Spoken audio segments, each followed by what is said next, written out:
Now, 70 to 200 is a great focal range and it's on a lot of photographers' must-buy list, but the guys at Canon make it really difficult for you because there's so many different variations. Today we're going to compare the 2.8 IS2, the latest gen, and then the IS F4. Now, to me, they look the same. Does that make me racist?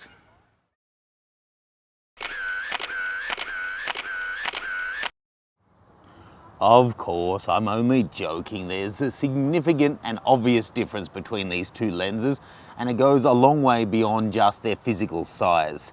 F2.8, F4, however, is just one stop of light, so don't get carried away by F2.8 being a bit of a buzzword.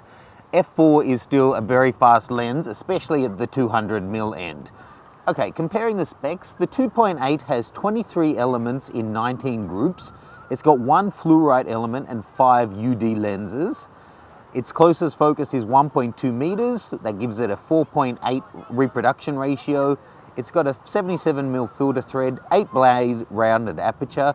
It weighs in at 1.5 kilos, just shy, and that one came out at the end of 2011. Now looking at the F4, that one has 20 elements in 15 groups, so it's a simpler construction. It's only got the 1 UD and fluoride element, so instead of the 5 of the 2.8. Same reproduction ratio and closest focus. Both got 8 blades. This one's only 67mm front filter instead of 77, and it's half the weight, 756 grams. That's without the collar though, and you have to keep that in mind. This one doesn't come with a collar, it's an optional extra and actually costs a couple of $100, which is quite ridiculous. And this one was released back in 2006, so it's significantly older. Okay, so ergonomics and specs are one thing, but it's not until you actually go out and try and shoot with them that you can really compare the two. So I've grabbed this thing, a 1DX.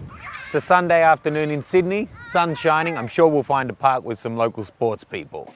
And sure enough, on a nearby oval there was some local families playing cricket and some kids playing basketball. So I just went about shooting.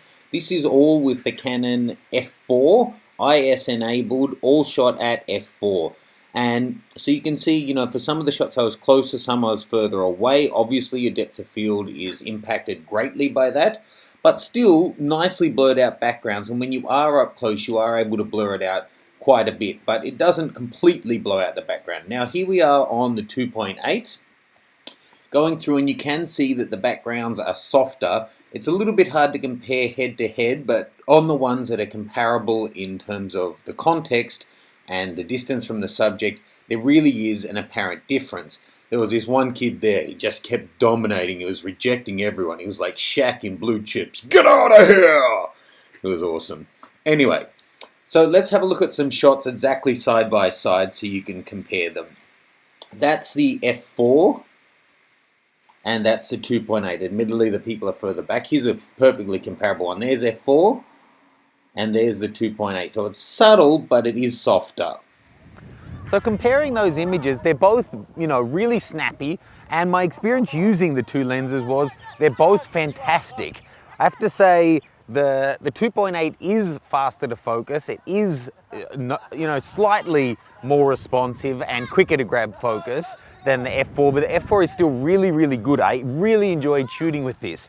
The 2.8, the IS on it is much newer, and I did notice that it's significantly better than the F4. But again, the F4 was working well. If you compared it to, the IS that's included on a kit lens, it's a hell of a long way ahead of that.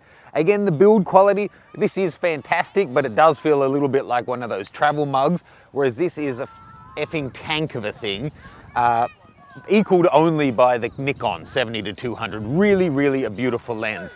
But I have to say, unless you're making money from your photography or really serious about it, where missing a shot because of slightly slower focus could be a big issue for you, the F4 is such a great option.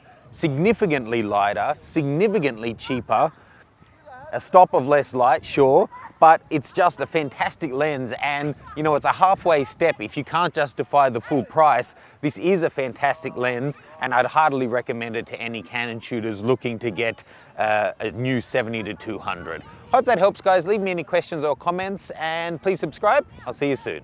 Hi guys, you might like to also check out some of my other videos. There's the Canon 1DX versus the Nikon D4, a 4-way 70-200 showdown, the new Canon 24-70 version 2 versus the original, and then the Nikon Holy Trinity.